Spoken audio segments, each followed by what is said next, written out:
Hi everyone, welcome back to my channel. This is Dora the Fluid Crafter, and before we begin I just wanted to say my videos are not intended for children. If you are under the age of 16, please stop watching. Thank you so very much for that. And okay, now, so as you guys know, I have been binge watching Pam at the Paper Outpost, her channel about using up book pages.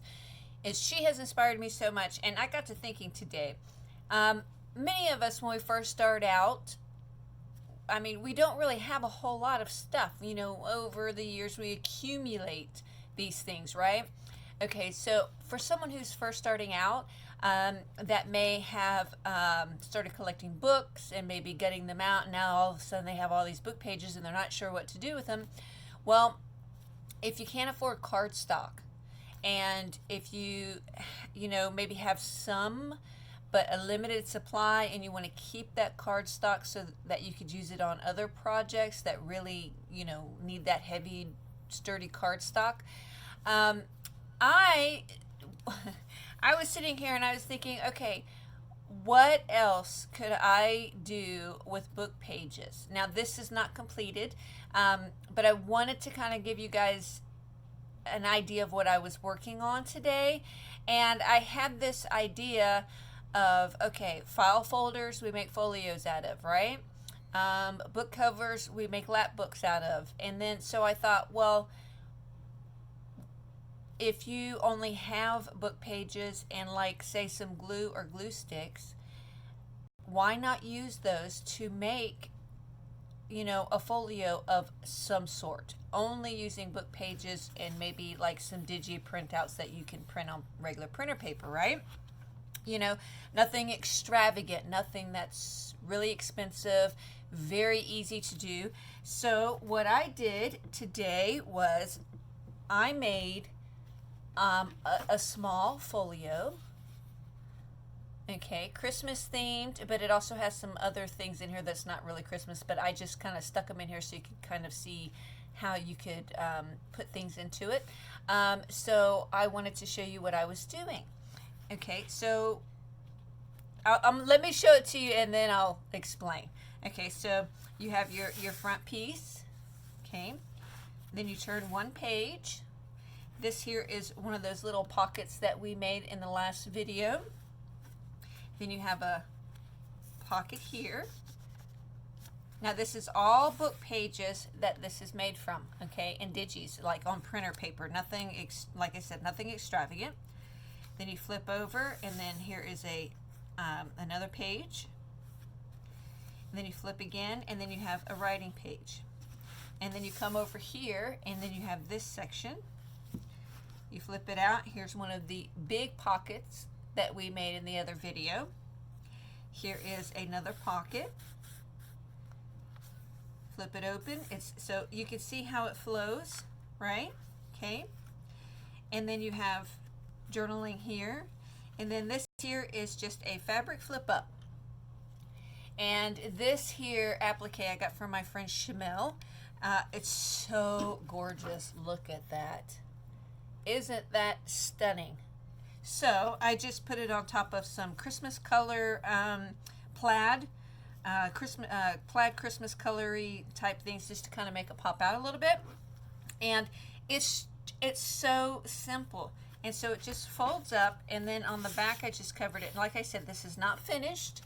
I just kind of wanted to show you guys what I was doing today. And so I'm going to set that to the side for a moment, and let me show you what I did.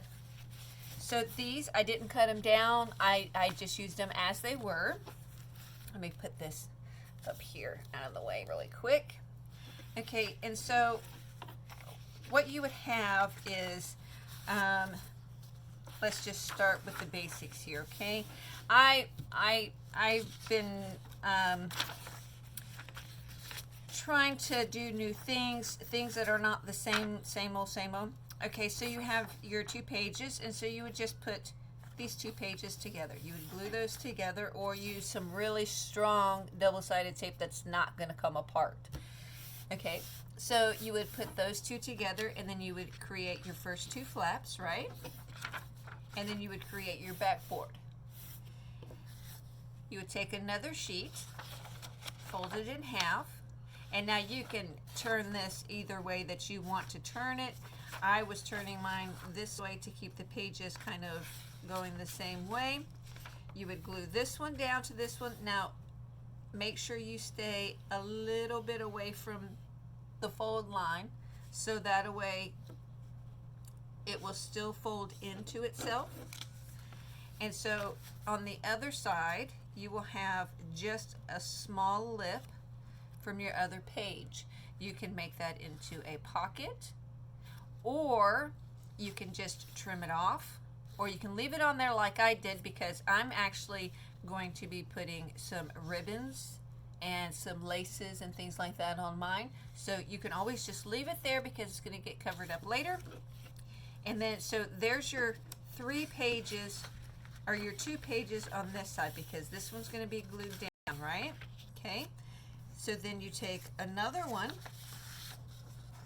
So you would have 1, 2. Then you would glue these 2 together on this side. If I'm making sense. So you'd have 1, 2, 3 pages like this. So those would be together. Then you would do the same exact thing on this side. Now I'm going to do a tutorial on how I was doing this in a little series. And so just with plain, this came from a recipe book that I had. So just with plain book pages. You don't even have to make them that big, but make sure your book pages aren't like these little pockets I made are from a vintage book, so they're really thin. And so I'm not sure if these would hold up very well to that. Now you can always sew them together. So the next one I do, I may try to sew. But as you can see, it is so lovely. Now you can see here where my page sticks out, right? So, and I'm just going to take this ribbon here just to kind of show you. So I'm going to be adding laces off the ends. So do you see, it's going to be covered up anyways. So to me, that doesn't matter. And these little spots here, they're all going to be, I'm going to be putting things on it. It's not finished yet, but as you can see, it's actually really lovely. It's not complicated. It's super easy to do. And especially if you're trying to make something for either yourself, like a folio to keep maybe some of your ephemera in, or maybe to make something, a simple gift for someone, maybe a thank you gift that, you know, if you wanted to just say thank you to someone. I mean, it's perfect. So I hope you guys enjoyed this little short video, and I will be, like I said, I'll be doing a little short tutorial series on this, and just kind of show you guys how I came about it. And I hope to see you guys there. All right, guys, happy crafting. Bye-bye now.